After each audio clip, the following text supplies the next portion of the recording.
The Artificer is a character class available in the Eberron Rising from the Last War sourcebook. The Battlesmith is a subclass of the Artificer and one of 3 subclasses found for the Artificer in that book.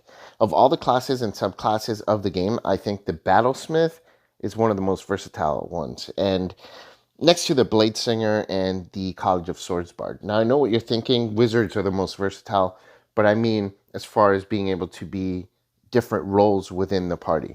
And even within the Artificer class, I think the Battlesmith holds up pretty well in more roles than the other 2 subclasses, from like support, control, utility, ranged attack, mounted attacks, and frontline combat. In this series of videos, I'm going to be breaking down the subclass in detail. I'll discuss the spells and infusions in separate videos as well. So welcome to the Twisted Tentacle Tavern. I'm your innkeeper, Vase Odin. Have a seat, grab yourself a nail. This is the optimization guide for the Artificer Battlesmith.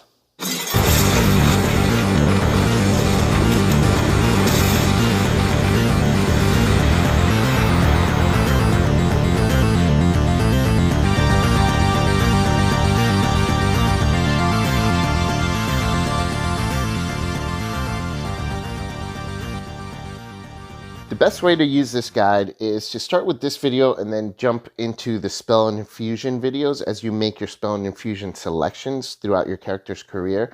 Links to the several spell and infusion videos are going to appear throughout as they become relevant in each level. And before we begin, I want to make sure that I'm clear on the assumptions that I'll be making in these guidelines. So first, I'm assuming you're not using homebrew.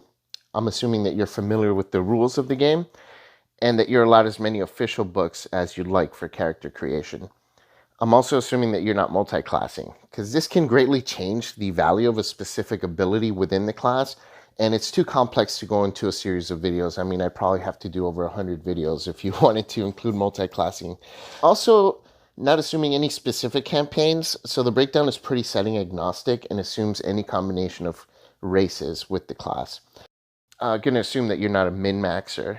This is an optimization guide, and it's going to be recommending options that make sense both mechanically and flavor-wise. I'm not a min-maxer, and I understand there are better options if you want to make a character like that. This is not that kind of guide, so it's just a guide to more common sense options that are going to help your character shine at the right moment and not be the center of attention. And finally, I am assuming that you have the Eberron Rising from the Last War book open to the Artificer class section. It starts on page 54, and that you're following along, because I'm not going to be reading each ability verbatim. So let's go ahead and get started. So, level 1 Artificer. Your main stat is intelligence. I'd probably maximize this right away because there are a lot of abilities that benefit from high intelligence. Secondary, I think I would give the Battlesmith a decent constitution. I'd probably go with wisdom next. Things that cause wisdom saves usually take you out of a fight for several rounds, and not having proficiency in wisdom saves means that you have a major weakness there. And dexterity is also a good choice, but I don't think Battlesmith really needs it as much as they do wisdom and constitution. Constitution, of course, is going to help you not only with getting more hit points, but your concentration saving throws. The Battlesmith gets a lot of really good concentration spells, so I believe that in most situations you will be concentrating on a spell, and so you'll want to be able to keep that spell up. You get light and medium armor proficiency as well as shields. It's not bad, and with a d8 for hit points, you're decently durable. You're probably not going to be durable enough to be at the front lines of the party, at least in the first few levels, but you can probably hang in there for a round or two if you need to. Weapon proficiency initially is just simple weapons. It's not very good, but it does get better later. If your campaign has firearms, you gain proficiency with those, so that's actually a big change to things. If they do offer firearms in your campaign, then you would be a really good range attacker right out the gate. You're also going to get proficiency in thieves and tinker tools. This is cool, and at early levels, you can be a decent lockpicker if your party doesn't have a good rogue or bard in the party. You also get an artisan tool proficiency of your choice. I think this can be useful in certain campaigns, and the choice you make will greatly help to develop your character's personality a little bit more. So it's more of a role-playing option. Proficiency in Constitution saves is fantastic. It's going to help keep your concentration and help against poison and disease saves, poison being one of the biggest forms of damage throughout your adventuring career, so that's going to be huge. Intelligence saves are rare, but when you need to make one, it's nice to have this because those can be pretty brutal. So that one's okay. You can choose 2 skill proficiencies. Perception is the most used skill in the game, so I'd probably always go with that as one of them. And then the others are all decent, although I'm not sure why nature is in there. Maybe for the alchemical aspects, if you go that way, who knows. Starting equipment is above average. You start with these tools, and you can start with scale mail, which makes you the only class in the game that with medium armor proficiency as your highest that starts with such a good armor. So that's awesome that they give you that right out the bat. At level 1, you also get the magical tinkering ability. The problem here with this ability is that in order to use it, you need tinkers or artisan tools, which you don't start with. It's a cool ability with some utility, but unless you have a nice DM, I don't see how you're going to get to use this when you begin playing at level 1. You have to earn money in order to buy the tools, or opt to start with starting gold instead of equipment, which again, you're going to miss out on a couple of other things if you did that. I don't know. Alternatively, you can pick a background that offers proficiency in an artisan tool, such as the folk hero background, or not proficiency, but lets you start with an artisan tool. So, even though you can do this, I feel that you're not going to be able to use this ability at level 1 unless, you choose a specific background, and that feels like they're forcing you into making choices for your background during character creation that you may not have wanted to make. So I really don't like this, and I don't know why they did that. So here are some things that you can do with the trinket. The ability to shed light, it's somewhat useful. It only sheds light in a 5-foot radius and dim light for another 5 feet. It's not a lot, but I can think of a lot of situations where this could be useful. The recorded message can be situational, but it can be helpful. Basically, anyone can tap the object and it's going to play a recorded message for up to 6 seconds. A good way to relay information to your party if you're like scouting ahead and they're following you behind. The ability to emit a nonverbal sound or order, that one's really cool. That one can be combined with silent image or minor illusion to add another element of complexity to your illusions. I really like this one, and I think it's probably the most universally useful one. Even if you don't combine it with a spell, it's still pretty useful. You can throw the item around a corner and have it make a bear growl, scaring off goblins who are surrounding you, or make rotten food smell good, kind of like a prestidigitation spell. Or you can, use that to get the prince sick, and then you can search his belongings or whatnot. The static visual effect option can let you use a picture, 25 words of text, lines, and shapes.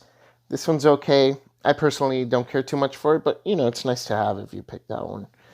So at level 1, we see the Artificer is a very versatile class with spells like Cure Wounds and Spare the Dying. They can serve as great backup healers. With Create Bonfire, Frostbite, Fairy Fire, and Grease, they can make excellent battlefield control characters at low levels. And if you want to go into the spells, the link is going to be there. They're one of those spots for you to click to check out the level 1 spells. Their tool proficiencies can also make them good backups to the Rogue or Bard for opening locks and such. They can even help the front lines with some combat spells and maybe even tank a little bit with their medium armor, along with spells like False Life. But if you can, I recommend that you hang back and play support and battlefield control for now. If you have to attack, I recommend using a ranged spell or spells that require attack rolls specifically, or a ranged weapon. But as early as level 2, the role of the Artificer is going to begin to evolve. And since we're going to be Battlesmith, we're going to begin to see more specialization in combat and combat support.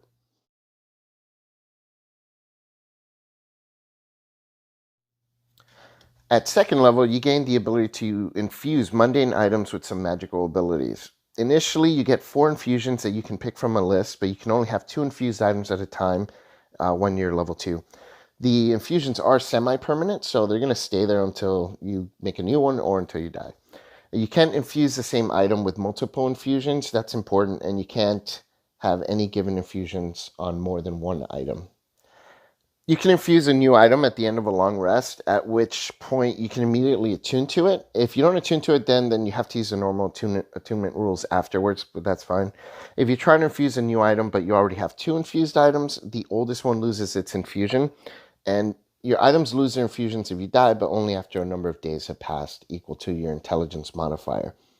Level 2 brings us a ton of options to pick from. Again, you can pick the ones that help kind of lean into what you're going to be specializing in, whether it's utility, support, range combat, or melee combat.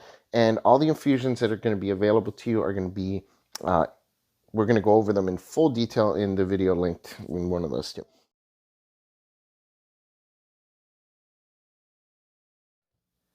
All right, so at level 3, you finally become a Battlesmith and you get a ton of stuff.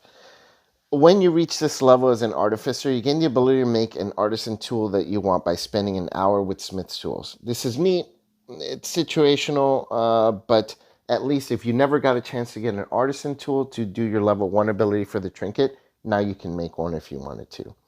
When you choose the Battlesmith archetype, you get the Smith's tool proficiency. It's definitely in line with the flavor of the subclass, and it definitely can be useful. You gain the Battle Ready feature, which gives you the martial weapon proficiency. So now you're going to be a big boss when fighting. You can begin to fight with melee weapons instead of spells if you want. You also can use your intelligence modifier instead of dex or strength for attacking with a magic weapon. This is huge. So now, not only are you able to use stronger weapons, you can actually hit better with them and do more damage because now you're using your intelligence with them. As long as it's a magic weapon, which shouldn't be a problem because you're an Artificer, and we'll get into that in just a moment. So if you took my advice from earlier and pumped that intelligence up, you're going to be really good at fighting. Very, very decent at it. You also get the Steel Defender. Now, some important things about this: it's not like a familiar in a way. It doesn't roll its own initiative. It goes immediately after you do on your turn, and this can be a good tactical advantage at times. You can move and attack, and then your defender can come and stand next to you, and then either use its reaction when someone attacks you so that they can get disadvantage to hit you, or it can do any other thing. It can take the dodge action on its own without using any of your actions, reactions, or bonus actions, so that's really cool. It definitely gives it a lot of survivability. It can use its reaction to impose disadvantage on an attack against you, provided it's within 5 feet of your attacker. This is really important for survivability of your Battlesmith, and it provides a much-needed defense. The Steel Defender can also attack, dash, disengage, help, hide, or search if you use your bonus action to command it to do so.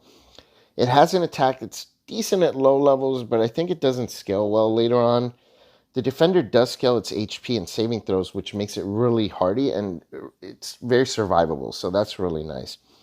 It can also use an action to heal itself 3 times per day, which is also adding to the survivability and makes it really cool. If it happens to die, you can bring it back to life with full hit points. You can use some Smith tools and spending a level 1 or higher spell slot, which, by the way, brings to mind that the hit points of your Defender are really good. It's basically 5 times your level plus your intelligence modifier plus 2. That's actually not bad at all. And the Defender is medium sized, so if you're a small race, you can ride it as a mount. That's why I say the Battlesmith can make a good mounted combatant as well. So you can actually ride it and use the mounted combat rules along with it if you decided to do that. And it makes you even better at fighting, whether it's melee or ranged. You can be a mounted combatant and have more mobility and such. It's a really cool ability. And I'm glad that they made the Steel Defender in the way that they did, as opposed to making it like a familiar.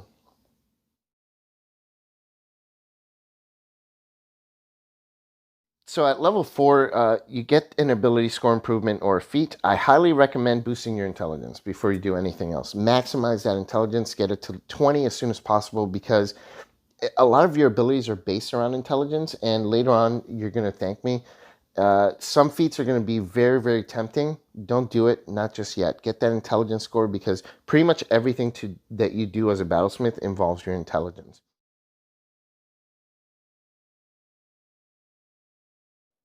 Level 5, this is another big level. You get extra attack, and between your Steel Defender and your infusions, it means that you can be pretty dependable frontline fighter now. So at this level, you're going to be fighting a lot of creatures with resistance to non-magical attacks, which means that you can actually be out-damaging the fighter or the barbarian in boss fights if you're using magical infusions and they happen to not have any magic items, which at level 5 can certainly be a possibility.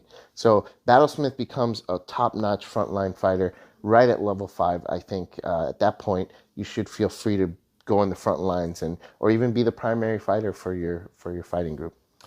So that does it for the tier 1 video. Next video we're going to be going over the higher levels, and be sure to check out the videos on infusions and spells, because those we go into deep detail about those specific abilities. And there is going to be a video on the races that I think would be good choices for Battlesmith. Thank you for checking us out, and be sure to check out our Patreon page. Be sure to like and subscribe and all that kind of stuff. All right, I'll talk to you guys soon. This is your Innkeeper Vase Odin with the Twisted Tentacle Tavern. I'll talk to you all real soon.